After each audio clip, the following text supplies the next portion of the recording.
Hello everyone, and welcome back. I really didn't expect it going in, but this is actually one of the hardest challenges I've ever done. To lay it all out on the floor to begin with, this is melee only, all dreadnoughts, and anything else I encounter. This is a metaphorical device known as foreshadowing. I've wanted to do this for a long time, but I could just never find a satisfying way to go about it. Obviously, things like Slayer Stout or Skull Crusher were the definitive options to take into this to make it doable, because while I'll fully admit that I'm sure there's a player much more skilled and much more patient than me out there that could do this without Ebonite Outbreak, and I'll explain why that's possible in a second, or a buff beer, or some sort of way to boost their melee capabilities against the dreads. I personally don't have that kind of skill and or patience. I'm leaning towards patience, just to, protect my own ego, but that's beside the point. The reason that I've never done this up until now is because it was never really, a reasonable thing to do. The beer buffs or waiting for your power attack cooldowns were still extremely slow and tedious, and basically just meant you'd be kiting the dread around for a long time in the mission. Hilariously, one of the things in my document that I formulated trying to figure out a way to do this challenge a long time ago was getting an Ebonite pickaxe sprinkler machine event and using that to kill all 3 or 2 dreadnoughts in a very short amount of time, which, after trying it out in this setting, I've learned that definitely wouldn't have worked, but that did end up being the solution. The pickaxe booster charges from the pickaxe sprinkler machine event do end up being the problem solver here. It's just that now, in the new Ebonite Outbreak mutation that can be on any mission, Molly spits out those charges for us. So this really makes it possible for us to melee all the dreads in a reasonable amount of time. But if you're looking at the runtime of this video, as you can see, we have very different definitions of a reasonable amount of time.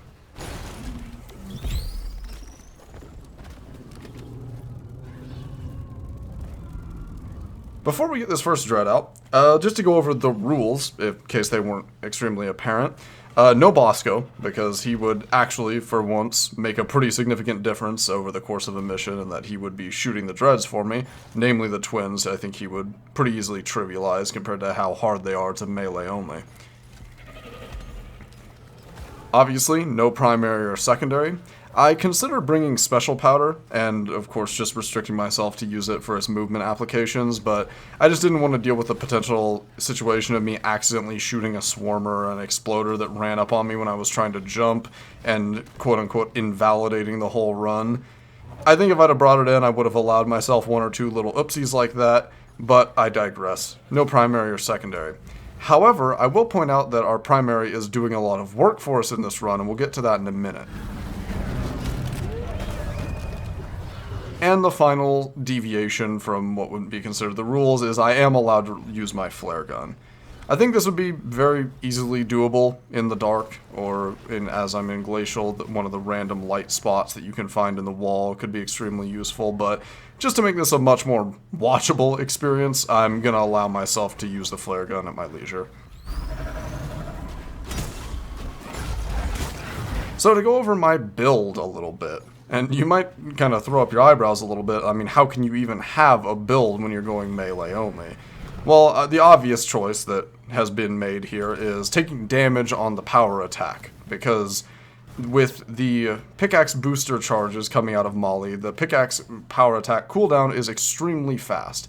It would be very, very slightly faster had I taken cooldown instead of power, but after doing a few preliminary test runs, damage on power attack is absolutely the right way to go.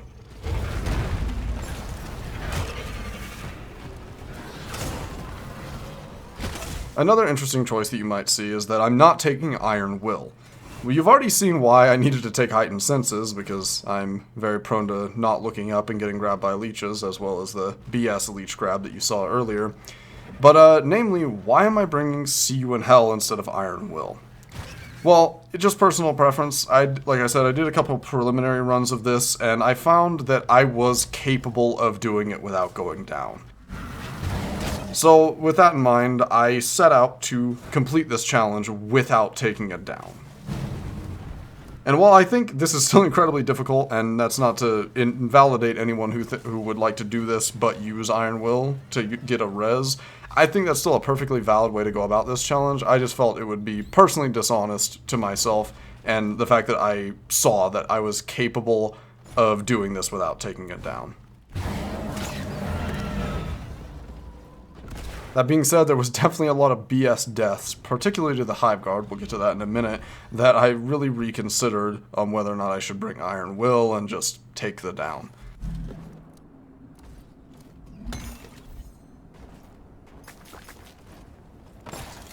So why am I taking See You in Hell instead of any other perk like Berserker? Well, Berserker obviously isn't doing much for us as we already have the rapid power attacks thrown in succession because of the pickaxe booster charges. But namely, why I'm taking See You in Hell is because of the Ebonite enemies that are spawning. Obviously, Molly is dropping the booster charges for us, but as you see in this gameplay, it's not always feasible for me to get one of those booster charges at a moment's notice or whenever the Ebonites are coming after me. I found in my testing that simply just letting myself get hit by one swing from the Ebonite grunts and then just hitting them with a normal pickaxe attack was able to one-shot all of the Ebonite grunt enemies. So it was able to deal with the majority of the Ebonites that were coming after me with just that.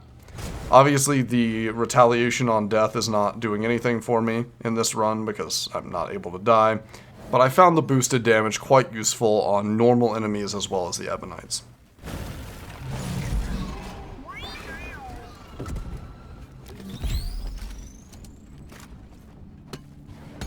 And the final build-related question that I think would probably require some addressing is, why are you not using Vampire? Like I said, kind of the same thing as Iron Will. From my preliminary testing, I found that Vampire was just feeding me a little bit too much health. I knew I could do it, I knew I could manage the ammo economy off the resupplies and being greedy with sugar or resupplying for health. I just found that there was just way too much health coming at me all the time from Vampire with the constant flow of Ebonites and natural grunts from the caves that I was exploring. So I didn't feel like it was necessary. Like I said, there was definitely some instances where I was like, damn, I really wish I'd have gotten the 20 health from those Ebonites while I'm on a sliver of health fighting the twins or something.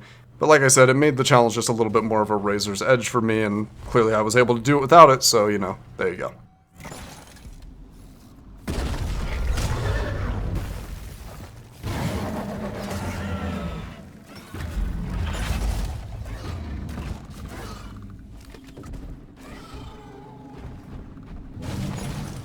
So with that all out of the way, I wanted to burn through most of that stuff very quickly in the beginning because the OG Dread is by far the least interesting and challenging of the Dreads to melee only. I've been having a pretty hard time with it in this run, just because this was my, I think, 4th attempt in a row, so I was going on about 4 hours at this point of very long and arduous fights. But yeah, no, the OG Dread is pretty easy to deal with. It doesn't really have too many like BS punishes for melee, like the Hive Guard. We'll get to that. As long as you kind of respect its area and move by it quickly, you're usually able to get 2 or 3 pickaxe power attacks in before it is actually able to meaningfully retaliate. And especially in solo with the roar to give you those big free damage windows, as well as it no longer shooting fireballs through the back of its head, makes it pretty reasonable and easy, at least compared to Twins and Hive Guard.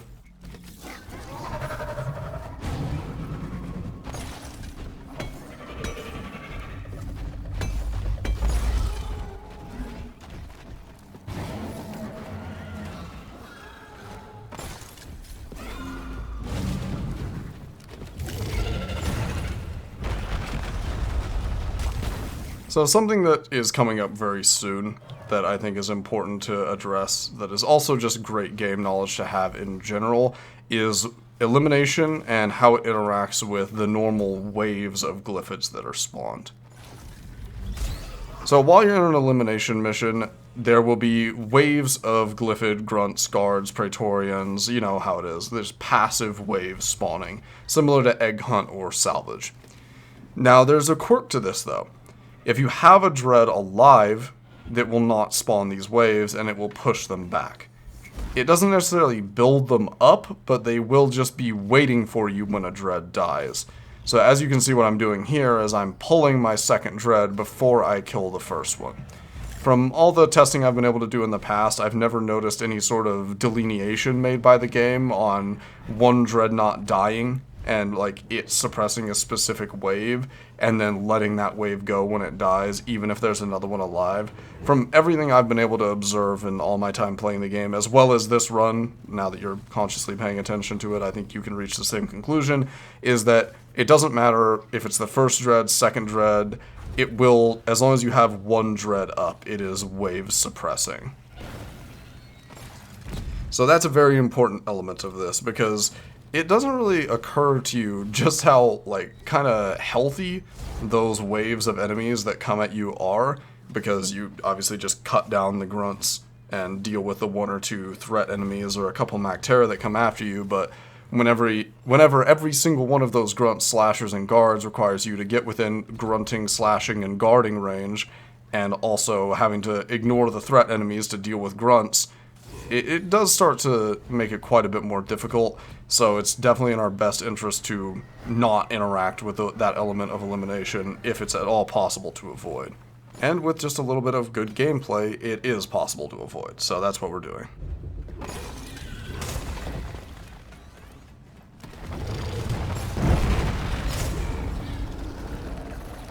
Once again, pushing off the actual moment-to-moment gameplay commentary to talk about some meta stuff. This is the twins. If you're not familiar with them, they are pretty punishing for melee only. They're the second hardest to Hive, by far. And it's basically all due to one attack that the Arbalest has.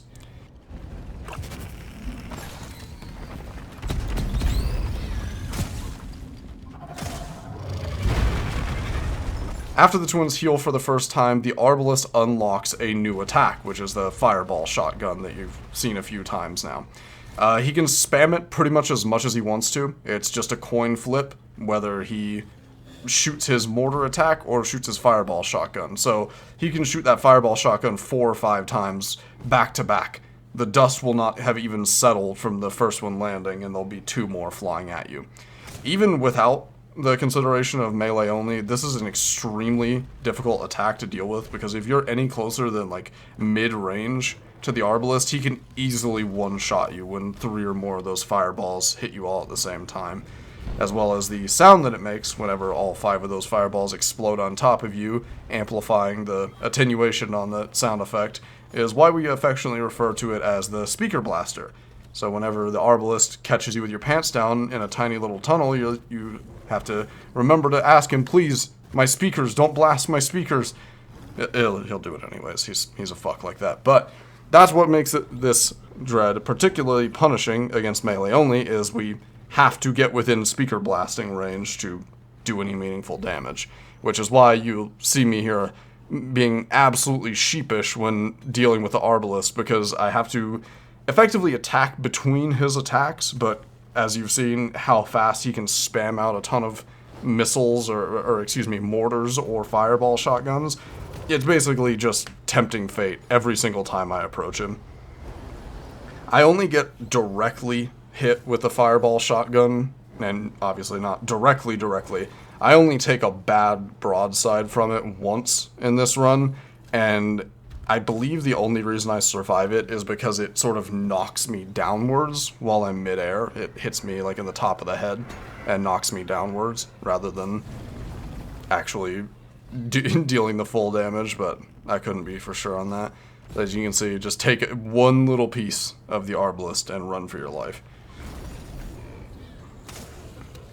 So the way that we're fighting the twins in this run is obviously very counterintuitive to the intended design of how to fight them, which is keeping the health equal so they don't get their advantageous heal where they effectively generate health out of thin air. But in this run, we effectively do the opposite, which is try to milk the heals as much as we can to slowly drag the Arbalest health down safely.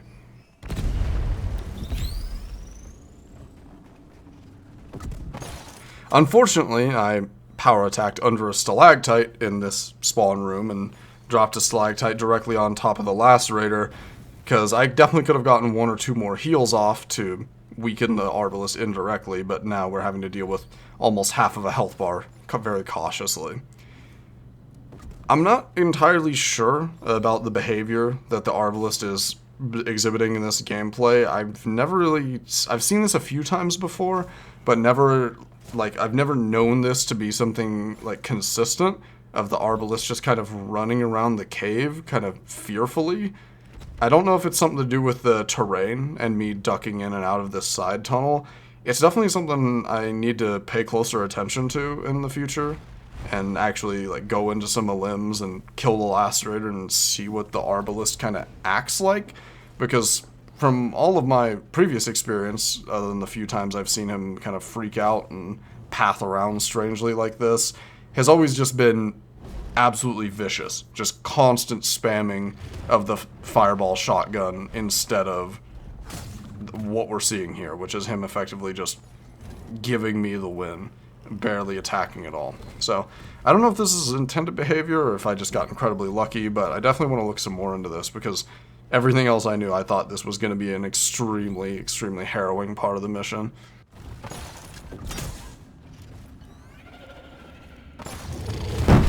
But there is the one bad hit that I took from the shotgun, and that could have been much worse, much worse.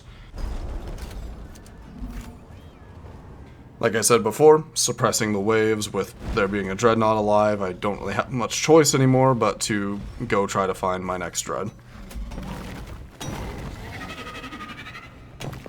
So unfortunately the Arbalest is puppy guarding me from being able to dig through the dirt, but he's being pretty passive still, so I'm able to get through. And remember what I said about doing all the dreads and the secondary objective and anything else that I find? This is where that comes to fruition. Oh my god, bro. Oh, hell no, man. What the fuck?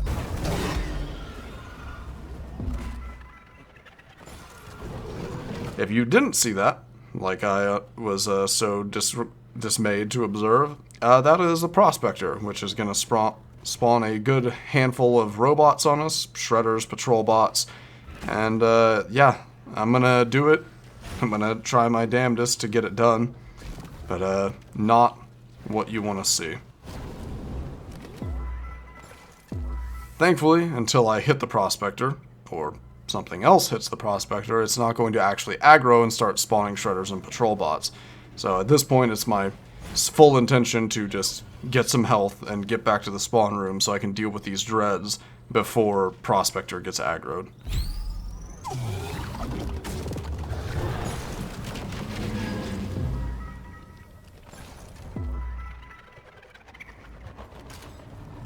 Thankfully, like a good little fellow, the Arbalest was just waiting for me to walk back through and crush his skull. Here's a good example of what I was talking about with See You in Hell dealing with Ebonites very easily.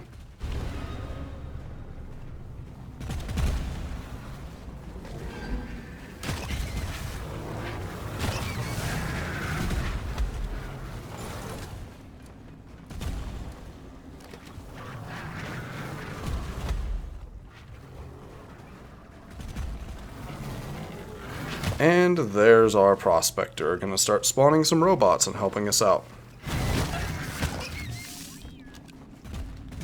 It's not helping us, that was a lie.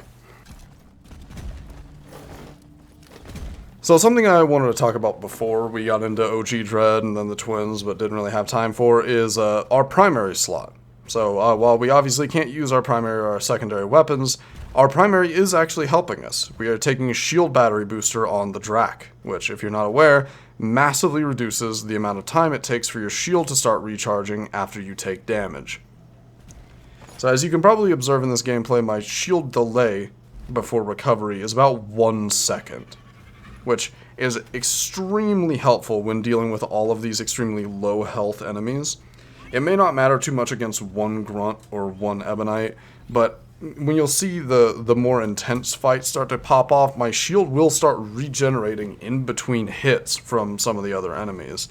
So I'm effectively taking less damage from every shot that's being thrown at me, just because my shield is regenerating 3 or 4 points before I get hit every time. It also makes really distressed, sloppy movement, like I have against some of these dreadnoughts, much more forgiving, because my shield is back to absorb more fall damage.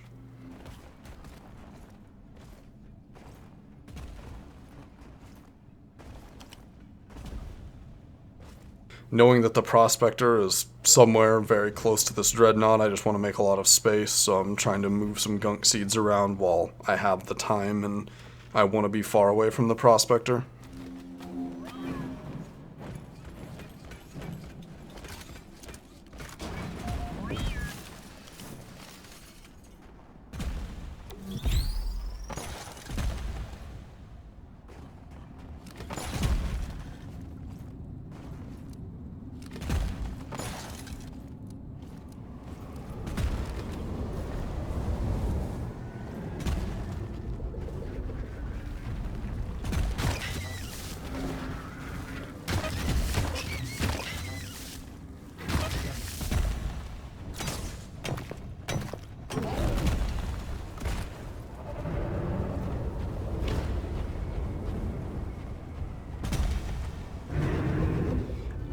I'm doing what I can to try to get the Hive Guard to get to me and have a path so he can get up here with his sentinels, but there's really just not really much I can do because I don't want to unleash the horrors of this cavern down here, or at least go in there to deal with anything. Thankfully it seems like Hive finally found a thin spot in the wall with my help. But I thought this run would genuinely be a lot easier, just based off the fact that, I mean, if you look at it from the outset, it's like, oh, Molly just spawns infinite power attack boosters. You just get infinite power attacks. It's going to be so easy. But, no, there turned out to be quite a few instances of Molly just being stingy with them, or them firing out into just obtuse random areas and being incredibly hard to collect, as well as the standard but exaggerated issue of Molly constantly moving to follow you and not staying in the place that she's told. So that makes a lot of this significantly more difficult in trying to set up a collection point for these boosters, because as soon as I run away or get pressured by a dread, then I turn around and the place where I was going to pick up my boosters is running around the room throwing my boosters into holes or pits or directly under the dreadnought. It's a lot more difficult than I was expecting it to be. I mean, I knew there'd be some struggle, but just the supply of boosters is not nearly as much of a, ooh, yes, this is a tool for my use, and much more of like just absolutely just wrestling with it the entire time.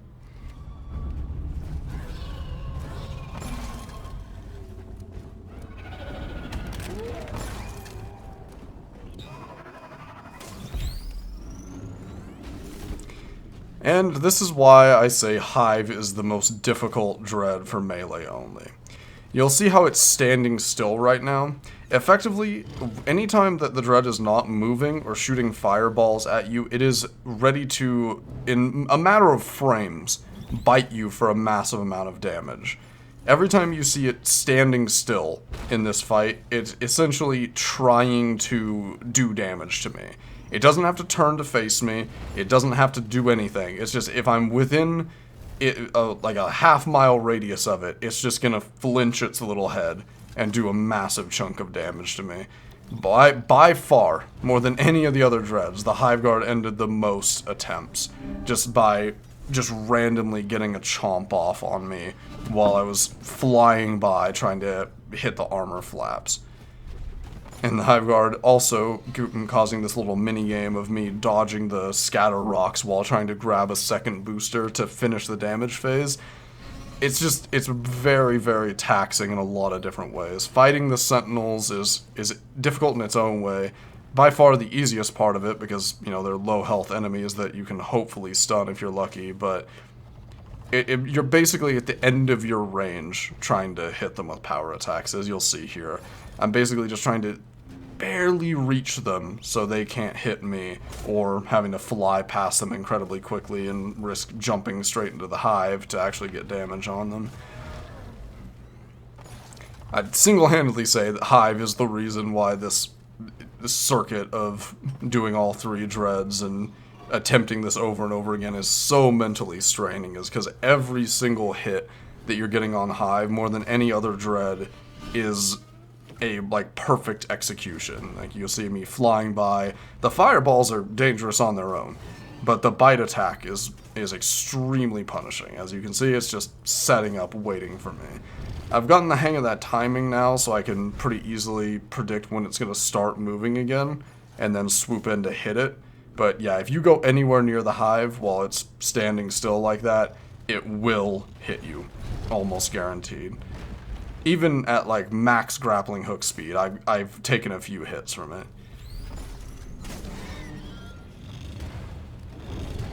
Simply by virtue of spending too much time inside of the bubble that surrounds the Hive. The actual damage phase isn't that bad, I guess. It's definitely more challenging than OG, and twins don't really have any relevance and when talking about damage phases, as they're always damage. But yeah, just trying to keep on top of the boosters, keep Molly nearby, and get enough boosters to keep your power attacks flowing through the damage phase is pretty difficult.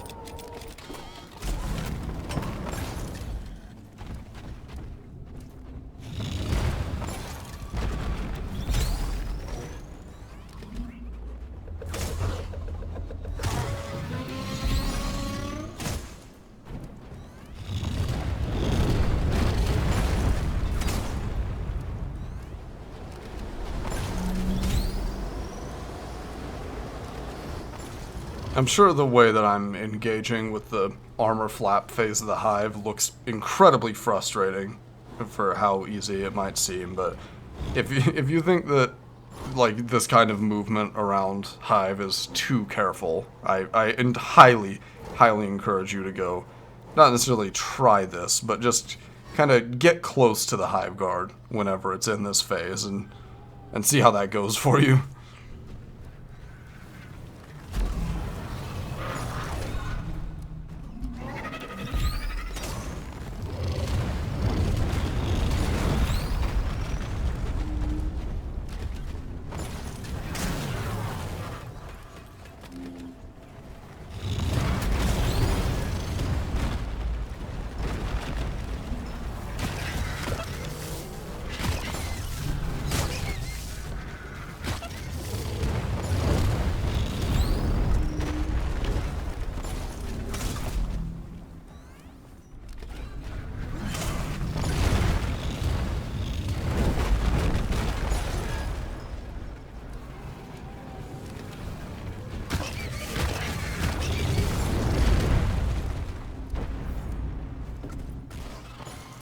Definitely started to fumble quite badly here towards the end. This was the best run I'd had in a while, a few hours, and could definitely feel the screws tightening, and probably thinking a little bit more than I should have been about how I was going to handle the prospector and everything in that cave down below me.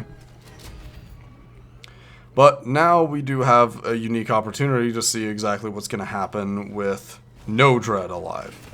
I heavily considered going down in that cave below with the Hive guard still alive, but I decided against it, and in retrospect I think that was definitely the wrong decision. If I had wanted to fight the prospector and kill the barrage infector and the Nadosite breeder, I probably, at this point I would say it was almost certainly the wrong decision to kill the Hive, because as you'll see here very, very soon, there's going to be a lot of ambient bug pressure on me.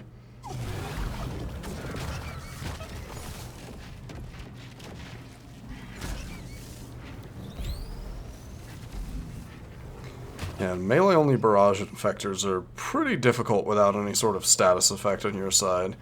They're pretty scary to get close to, and quite healthy. So, without hindsight being 20/20, I'll talk you through my thought process of how I thought I was going to win this room. My main goal was to kill both the Nadosite Breeder and the Barrage Infector first, kill off all the enemies, and then deal with the Prospector, as it seems to be chilling right now, somehow.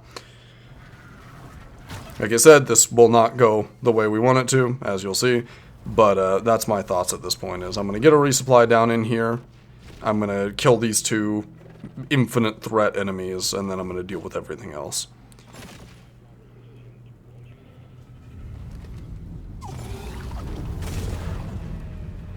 And this is a great example of Molly making this incredibly difficult. I mean, this terrain is the majority of the problem, but Molly moving around, throwing the boosters down random little crevices makes my damage output potential much worse here.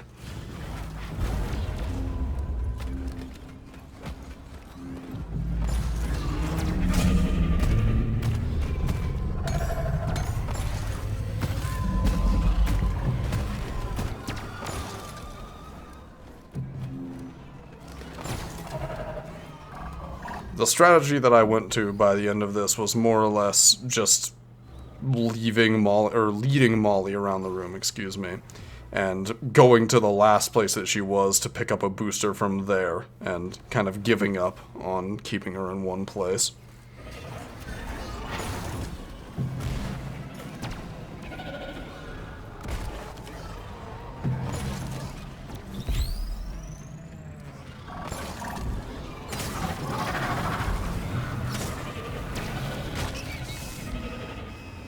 All I can think about the entire time I'm looking at this is just how juicy of a cryo-nade this would be.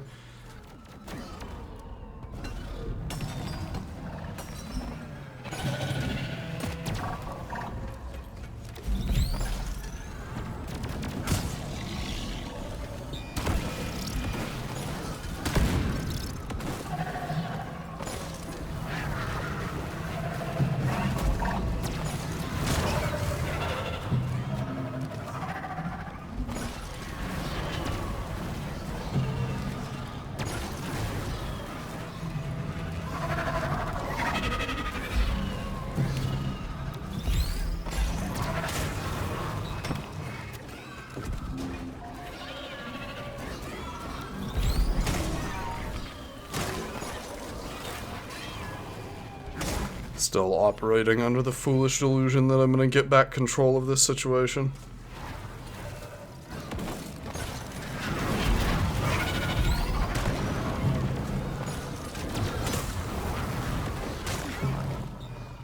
Realistically, even if I had thought that I was going to be able to kill off all these enemies, I should have been hitting the Prospector instead of anything else, as that would have pushed me towards a resolution at the same rate, if not better, than just killing everything, even if I was able to kill everything.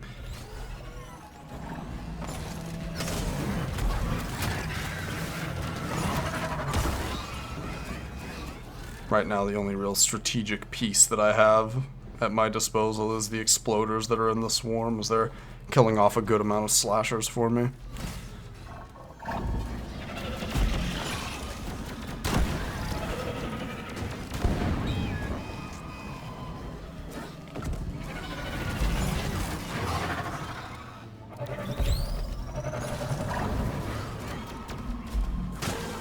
But troll bots are a fun enemy.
It hit Ebonite, doesn't count.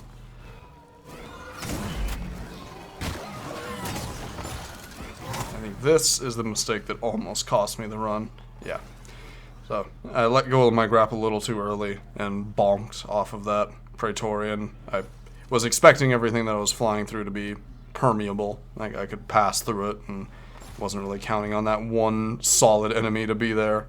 So, had I just held my grapple a little longer, that wouldn't have been as nail-biting as it was.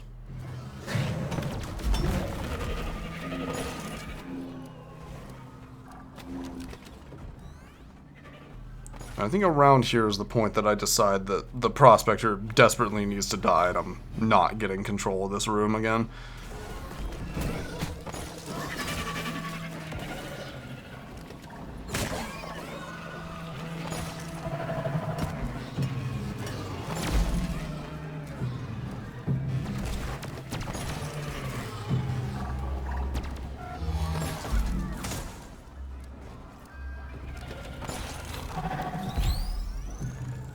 And this is the moment I ever gave up on getting control back, when I realized there was already another passive wave coming in.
And after accepting my mortality in this situation, the Prospector is finally dead.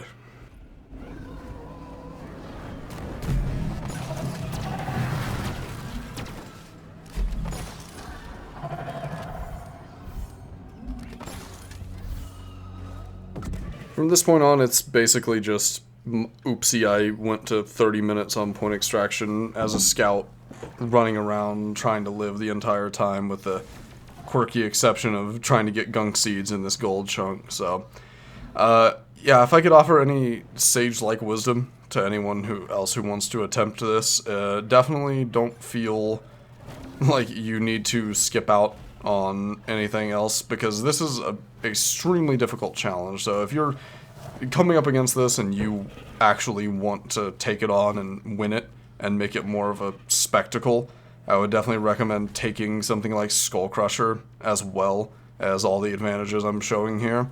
Definitely probably allow yourself to use boomerangs. I think that would be more than fair, as that's a pretty passive approach to helping yourself. I don't know, maybe take Bosco? I don't know. I think Bosco in this specific scenario kind of undermines everything because he will be shooting some stuff. So, as much as I advocate for Bosco and a lot of other challenging, like, self-imposed challenge content, this one definitely feels like it's a bitter pill to swallow, and you just can't really bring him, as it invalidates a lot of it. But yeah, no, definitely a Skull Crusher or Red Rock. I would not feel bad about taking that if you were attempting to do this in earnest, especially if you're doing secondary or, you know, something other than the Dread. God forbid, like an Omen Tower or something. That'd be crazy. I'd like to see that.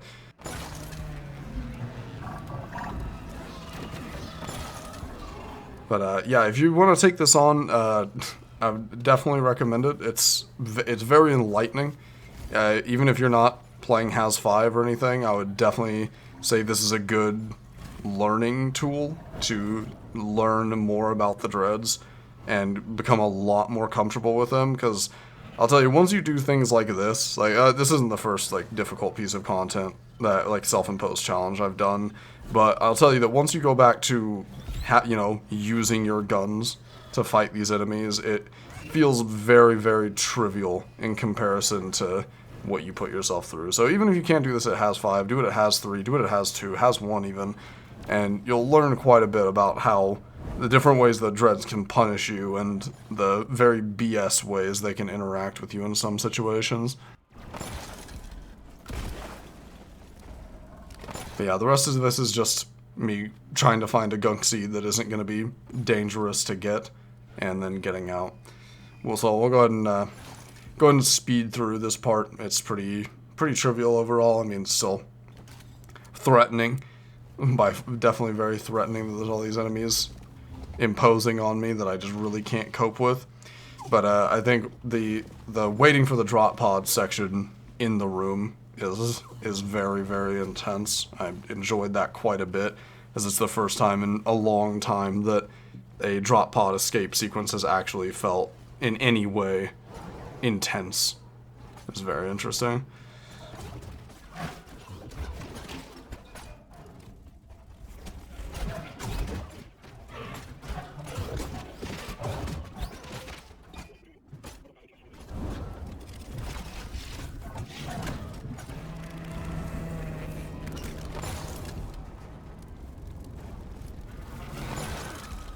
Yeah, getting into this room and realizing that I'm gonna have to hold this for probably a good minute or two was a little alarming, especially since now my primary form of damage, which is the boosters off Molly, are now effectively inaccessible to me.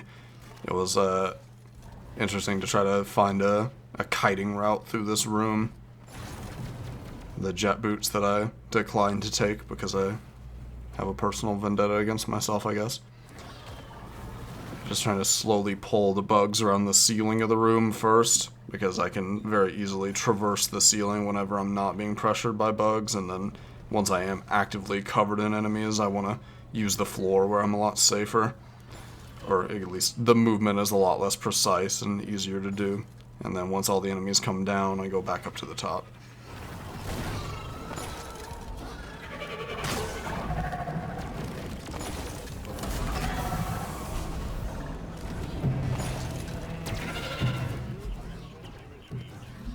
But yeah, that's definitely one of the harder self-imposed challenges I've done in recent memory, if not ever.